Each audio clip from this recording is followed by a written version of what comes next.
Now today we discuss about the electrostatic charges and field is the first unit of physics 12 और first chapter कहलाता है ये electrostatic charges and fields in which we discuss about the different type of the charges and the properties of the charges and then Coulomb's law and field due to dipole and so many things.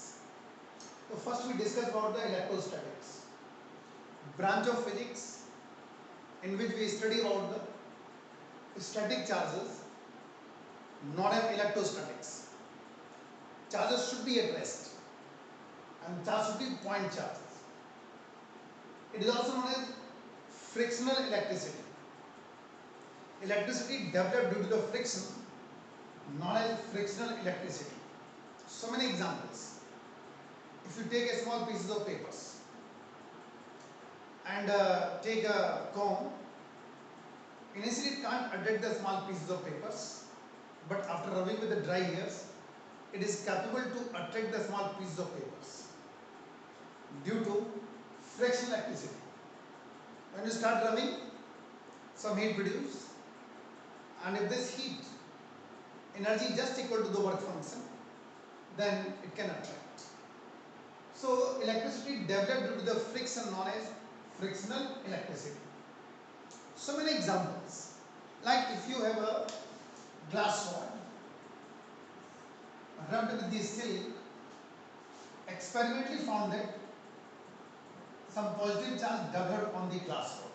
उसको suspend कर दिया गया है non-conducting threads. Take identical rod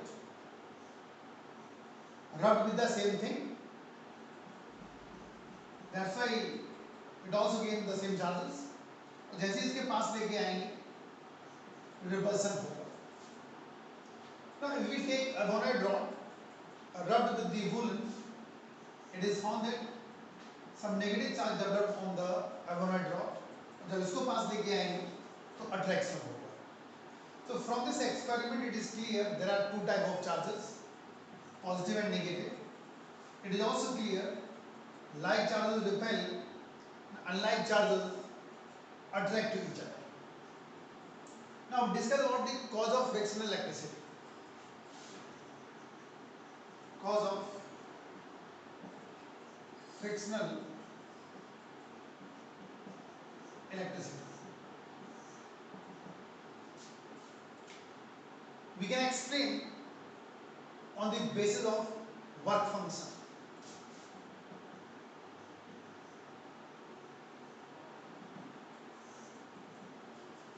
Work function means amount of work done to remove the electrons from particular surface known as work function. Now, it is a tendency of the electrons that they move from lower work function to higher work function.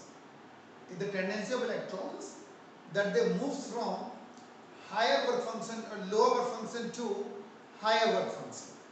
For example, we take one example.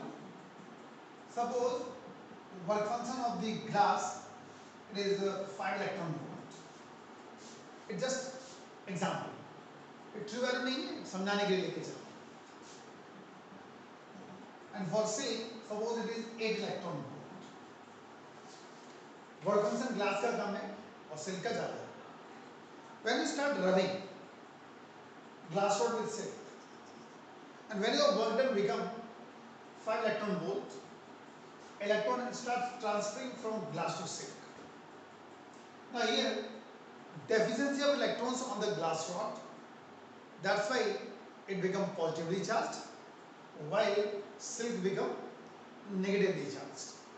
The cause of frictional electricity, it is the tendency of electrons that they moves from lower work function to higher work function. ठीक, तो बड़ा clear हो गया. अगर किसी में positive आता है इसका मतलब ये हुआ कि उस पर पॉजिटिव तभी आएगा जब उसका वर्क फंक्शन दूसरे के कंपैरिजन में कम होगा. इसीलिए ग्लास पर पॉजिटिव आ रहा है क्योंकि इसका वर्क फंक्शन इससे कम होता है. और ऐसा होता क्यों? When you start rubbing, some heat will produce. और अगर ये हीट इसके वर्क फंक्शन के बराबर हो जाएगी तो उस बॉडी से इलेक्ट्रॉन ट्रांसफर होना स्टार्ट हो जाएगा. That the cause of fractional electricity. Now discuss about the charging by induction.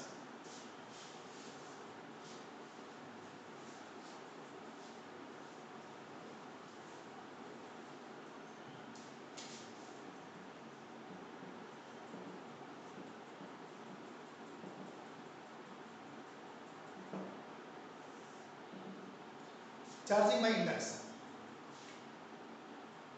एक होता है चार्जिंग बाय कंडक्शन, जिसमें कि बॉडी का टच होना जरूरी होता है. They should be in contact और चार्ज फ्लो होना स्टार्ट हो जाएगा. तो एक बॉडी का लॉस होगा और दूसरी बॉडी पे गेन होगा. चार्जिंग बाय इंडक्शन में नो नीड ऑफ कांटेक्ट, दोनों बॉडी कांटेक्ट में नहीं होंगी और सोर्स बॉडी का कोई भी चार्ज लॉस नहीं होगा और अनचार्ज बॉडी चार्ज हो जाएगी. This process known as charging by induction.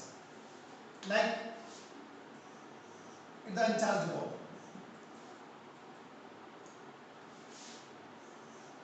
we take a charged body, come closer, पास लेके आए. ड्यू टू इलेक्ट्रोस्टैटिक इंडक्शन यहाँ पर आ जाएगा नेगेटिव और यहाँ आ जाएगा positive. This charge known as bound charge, it is known as free charge. जब भी अर्थिंग करते हैं केवल फ्री चार्ज न्यूट्रलाइज होता है, बाउंड चार्ज न्यूट्रलाइज नहीं होता है. तो हमने इसकी अब अर्थिंग कर ली.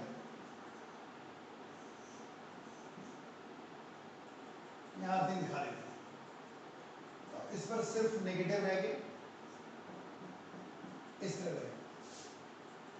और अगर हम इसको भी हटा दें, सोर्स बॉडी को हटा दें, चार्ज यूनिफॉर्मली डिस्ट्रीब्यूट हो जाएगा और ये बॉडी जो अनचार्ज थी वो चार्ज हो गई और इसका कोई लॉस भी नहीं हुआ. And this process known as charging by induction. और एक एग्जांपल देखो इसी के ऊपर.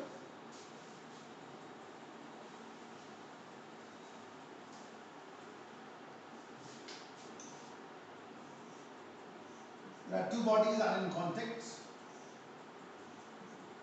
A and B, initially neutral. और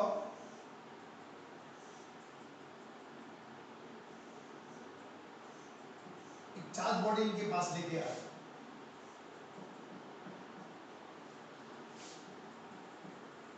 Due to electrostatic induction, it is negative और यहाँ आ जाएगा पॉजिटिव. ये एक दूसरे को टच कर रहे हैं, न्यूट्रलाइज हो जाएगा और एक सिंगल बॉडी की तरह बिहेव करें. नाउ और ऐसा कर रहे हैं कि सोर्स बॉडी को हटा देते हैं. अगर सोर्स बॉडी को हटा देंगे तो इस साइड आ जाएगा नेगेटिव और इस साइड आ जाएगा पॉजिटिव, अनलाइक चार्जेस अट्रैक्ट. और अगर इनको भी दूर दूर कर दिया जाए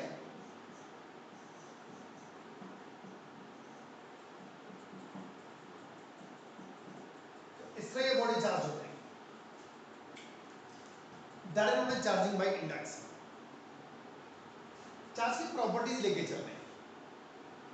conservation of charges. Charge can neither be create nor be destroyed.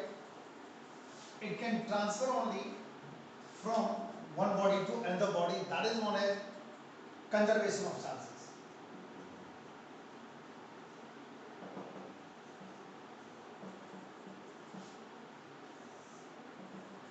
Charge can neither be created nor be destroyed. It can transfer only from one body to another body. That is known as conservation of charges.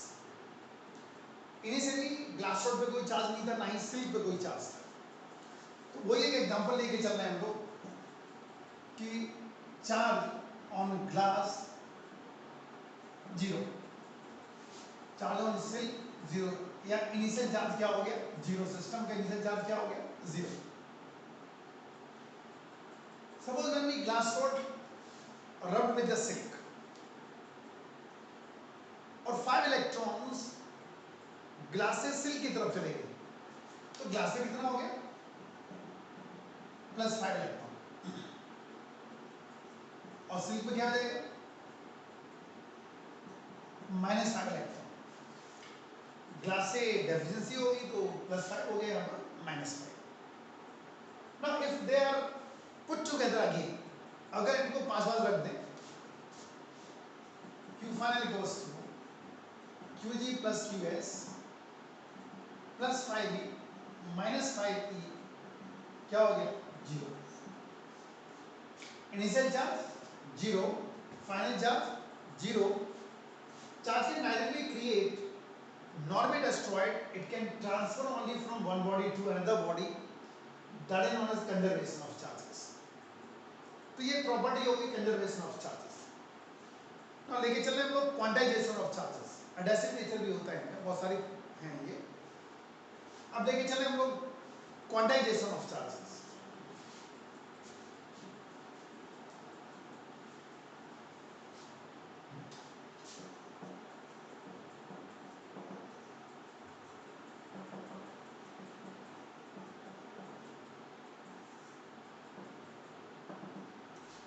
Quantization of charges, that means Q goes to plus minus.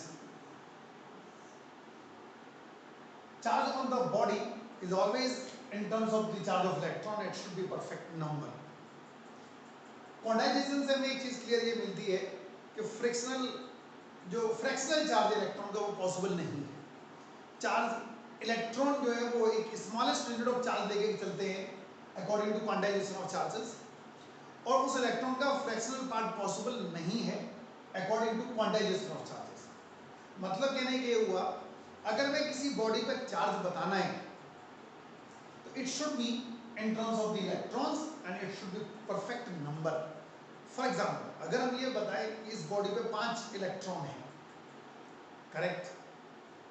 अगर हम ये कहें कि 5/3 electrons on this body, वो गलत हो गया। Fractional charge of electron does not exist according to quantization of charges. Q का मतलब है total charge on the body,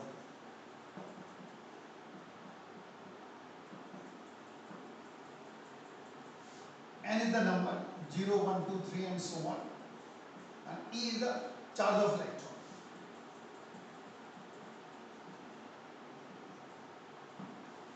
So Q goes to plus minus n.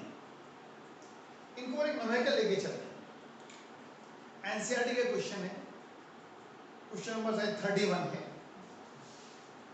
और बोर्ड में नहीं आया कभी भी, क्योंकि उस न्यूमेरिकल में इलेक्ट्रॉन के फ्रैक्शनल पार्ट भी बताए गए हैं। जानो उस न्यूमेरिकल को, तो स्टेटमेंट ये है, it is believed that proton and neutron made by 3 quarks, and quark are of 2 types, up quark and down quark. Up quark represented by U and value 2/3 of electron, and down quark represented by D and value -1/3 of electron. एक और up quark U से represent होगा, 2/3 of electron charge होगा। down quark represented by D, value -1/3 of electron. Write down the proton and neutron in terms of the quark. Write down composition of proton and neutron in terms of the quark. और question में बताया गया है made by 3 quarks, तो 2 up quark होंगे, 1 down quark होगा, या 2 down quark होंगे या 1 अप क्वार्क होगा। सॉल्व करके देख रहे हैं हम लोग। Suppose n is the number of up quark, 3 minus n हो जाएगा number of down quark. Proton के लेके चलना है हम लोग। फॉर प्रोटॉन, टोटल चार्ज आपको पता है प्रोटॉन पे E होता है, n लेके चलने हैं अप क्वार्क, तो अप क्वार्क की वैल्यू से मल्टीप्लाई कर दो 2/3 of E plus 3 minus n लेके चलना है डाउन क्वार्क, उसकी वैल्यू से मल्टीप्लाई कर दो ई कॉमन कैंसिल हो जाएगा, 2/3 of n minus 1 plus n/3। Solve करेंगे तो n goes to 2 आ जाएगा। n goes to 2 means n क्या है? नंबर ऑफ अपवार्क। तो प्रोटॉन के अंदर 2 अपवार्क हो गए और एक डाउन क्वार्क, क्योंकि टोटल 3 है। तो क्या होगा composition? U U D। U D is the composition of proton in terms of the quark। Similarly हम लोग लेके चल रहे हैं न्यूट्रॉन। फॉर न्यूट्रॉन इनसे ज्यादा आपको पता है न्यूट्रल ही होता है, न्यूट्रॉन है तो क्या हो जाएगा? 0 हो गया। बाकी ये इक्वेशन बनाएंगे क्योंकि ये चीज इसके लिए लेके चलो। n 2/3 of E plus n minus 3 और उसके 4 से मल्टीप्लाई,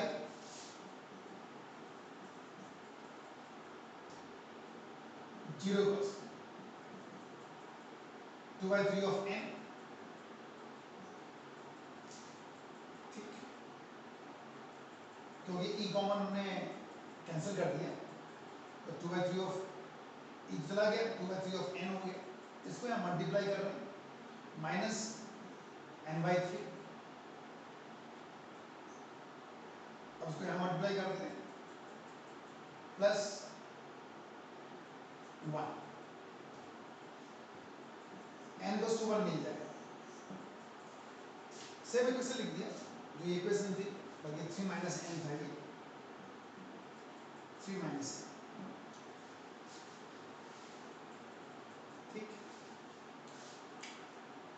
तो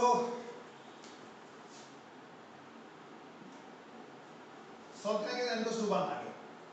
तो न्यूट्रॉन के केस में n1 है, n1 का मतलब एक अपवार्क है तो 2 डाउन क्वार्क हो जाएंगे। तो इसको लिखेंगे हम लोग U D। Clear?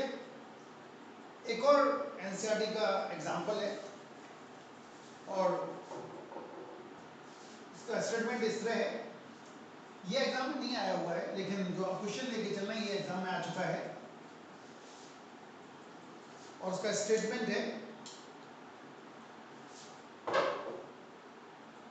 How many positive and negative charge is there in a cup of water. एक कप ऑफ वाटर में कितने प्रोटॉन, कितने पॉजिटिव कितने नेगेटिव चार्ज होंगे ये डिस्कस करना है।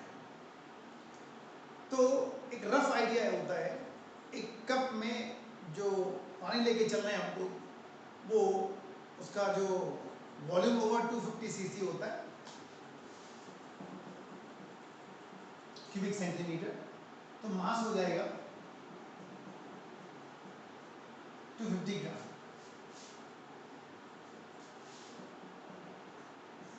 पानी लेके चलते हैं, नंबर ऑफ एटम्स निकालो।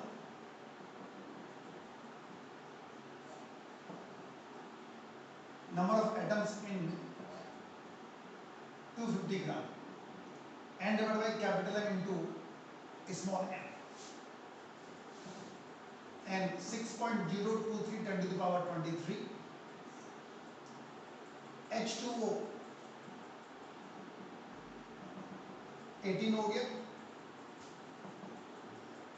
Small m 250, number of atoms आ गए और H2O है तो एक एटम में इन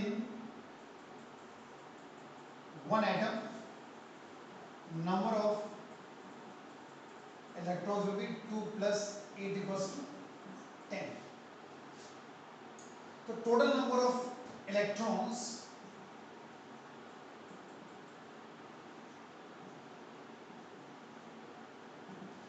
ये हो जाएगा 6.023 10 to the power 23 into 250 into 10 divided by 80। ये नंबर ऑफ इलेक्ट्रॉन्स आ गए और हमें अगर नेगेटिव चार्ज चाहिए तो इलेक्ट्रॉन के चार्ज से मल्टीप्लाई करो। Negative charge 6.023 10 to the power 23 into 250 into 10 divided by 18 into 1.6 10 to the power minus 19। जब इसको सॉल्व करेंगे तो मिलेगा 1.338 10 to the power 8। एक कप ऑफ वाटर में इतने नेगेटिव चार्ज और इतना ही पॉजिटिव होगा। ठीक, तो ये था चार्जेस के बारे में। और अगली वीडियो में हम लोग लेके चलेंगे कूलम्ब्स लॉ के बारे में।